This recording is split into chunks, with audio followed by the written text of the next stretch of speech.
Wenn du am Todestrakt sitzt. Sie haben noch eine Mahlzeit. Was wollen Sie essen? Flive. Lassen Sie mich einfach 1 Stunde Flive spielen. Gut. Also Adepts Ring plus 3. 2-mal.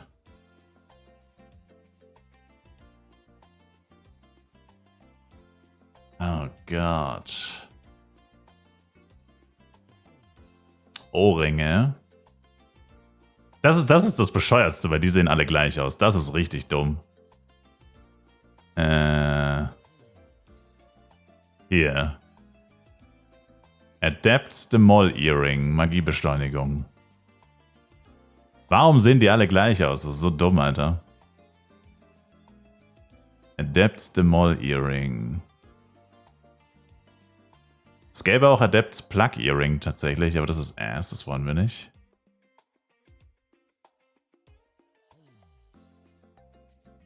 Zweimal.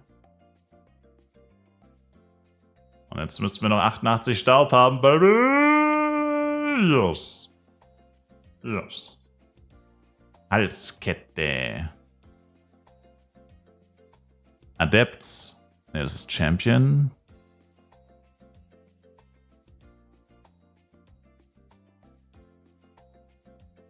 Defender? Adept. Adept Mental Necklace. Yes. Hey, let's go. Schmuckset number 2 is in the bag. Schmuckset number 2 is in the bag. So, also.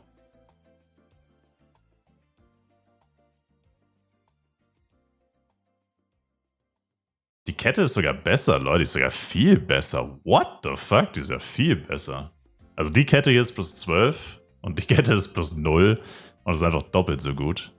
Also Kette schon mal huge Upgrade. 18% weniger MP-Verbrauch. Achso, bei MP Recovery ist schlechter tatsächlich. Aber MP Recovery ist nicht ganz so wichtig eigentlich.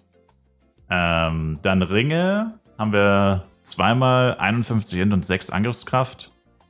Beziehungsweise magische Kraft. Von. Was ist es? Also 102 versus 66 und 12% versus 7%. Damn. Also literally fast. Nicht ganz, aber kommt in die Nähe von doppelt so viel. Und Ohrringe sind von 239 2-mal auf 2-mal 480. 241 pro Ring. Damn. Das ist halt schon krass. Das heißt im Endeffekt 5% magische Kraft mehr, fast 40 Int mehr und über 400 Zusatzschaden mehr. Das ist echt heftig. Damn, das ist richtig heftig. Jetzt weiß ich nur nicht, ob der Schmuck auf meine Bank passt. Ah ja, doch, passt. Weg mit dem Schmutz. Weg mit dem Schmutz. Und jetzt müsste ich eigentlich auch... Wie viel Cast-Time habe ich jetzt? Ich habe jetzt 171 Cast-Time umgebufft. Muss mal gucken.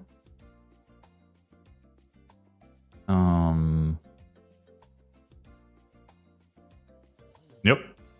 200% Magiebeschleunigung ohne Power-Ups, Baby. 200% ohne Power-Ups. Cast Break, einfach richtig fette Fuhre. Wenn du 20 Monster zum Beispiel mit einem Skill pulst, ist es schlecht. Das ist schlecht für Hit and Run. Weil dann laufen die alle zeitgleich weg. Normalerweise hast du es so, wenn du jetzt immer so 3, 3, 3, 3, 3 pulst, dann laufen die auch alle immer eine Sekunde später weg. Und das verschafft dir eine Sekunde mehr Zeit, sie zu töten. Nacheinander. Und da ja auch nicht alle Monster gleich viel Damage bekommen, bedeutet das quasi, die Monster, die du zuerst gepult hast, haben meistens am wenigsten HP. Das heißt, die sterben am schnellsten. Und würden aber auch als erstes weglaufen. Was quasi genau das ist, was man will. Du tötest sie, kurz bevor sie weglaufen. Dadurch, dass die gestorben sind, sind die Monster, die du als zweites gepult hast, jetzt die Monster, die du als erstes gepult hast, aka sie bekommen den höchsten Schaden.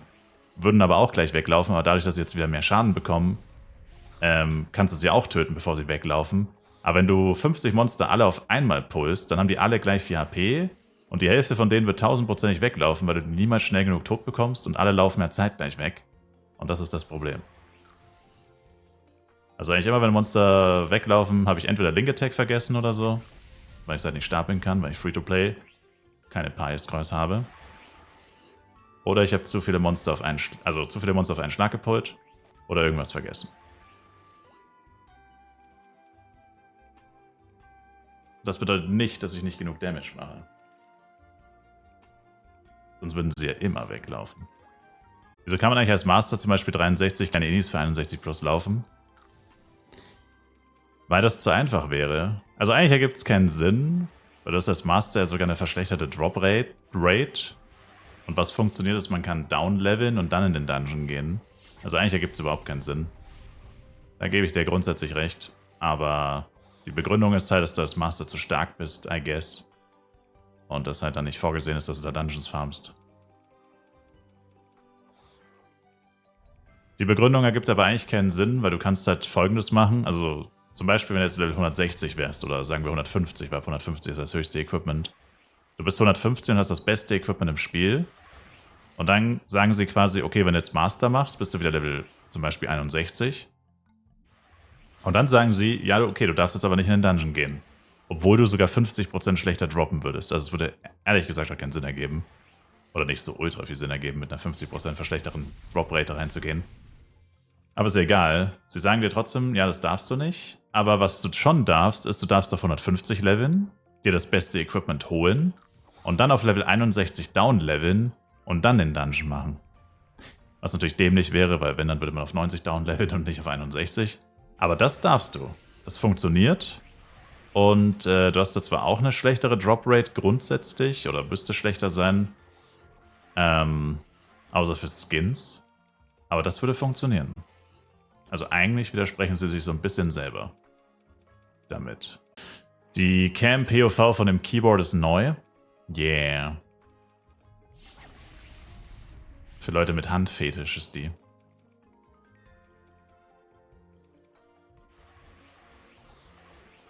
For the hand fetish guys out there. Da beschwert sich ein Wal im Discord, dass er nach 500 Runs noch keine Waffe gedroppt hat, obwohl er jeden Monat auflädt.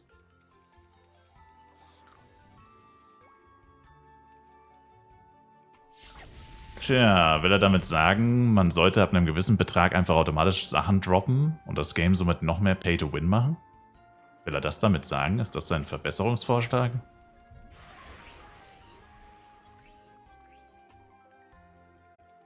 Bruh. Dir ist aufgefallen, ich habe 2 Alice. Warum? Wegen FEC.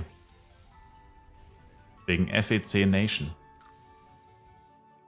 Musstest ja auf dem FEC neue Charakter erstellen.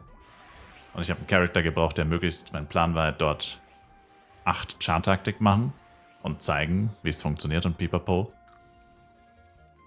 Und dafür habe ich halt 8 Chars gebraucht und der beste Leveler meiner Meinung nach ist Elementor.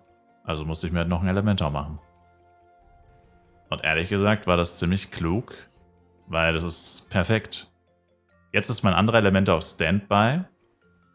Sammelt bei jedem Event, sammelt bei jedem Battle Pass Upcut Stones, durch die Dailies auch sehr viele Power-Ups.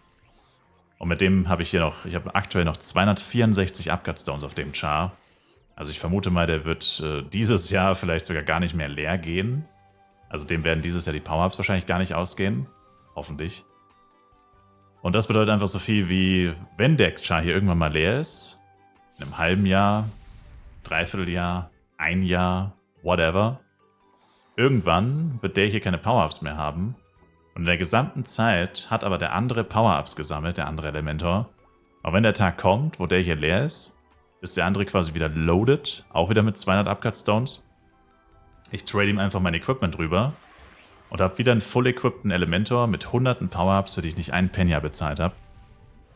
Und dann spiele ich den anderen Elementor wieder und der hier sammelt wieder Power-Ups, bis der andere wieder leer ist. Im Endeffekt ist es die Unlimited Power-Up-Taktik. Man könnte es auch die 4000 Jahre alte Technik der unlimitierten Power-Ups nennen. Kann ich dir bitte erklären, was Honkai Star Rail ist? Okay, Takuya, pass auf. Waifus. Warte, pass auf, da kommt noch mehr. Waifus.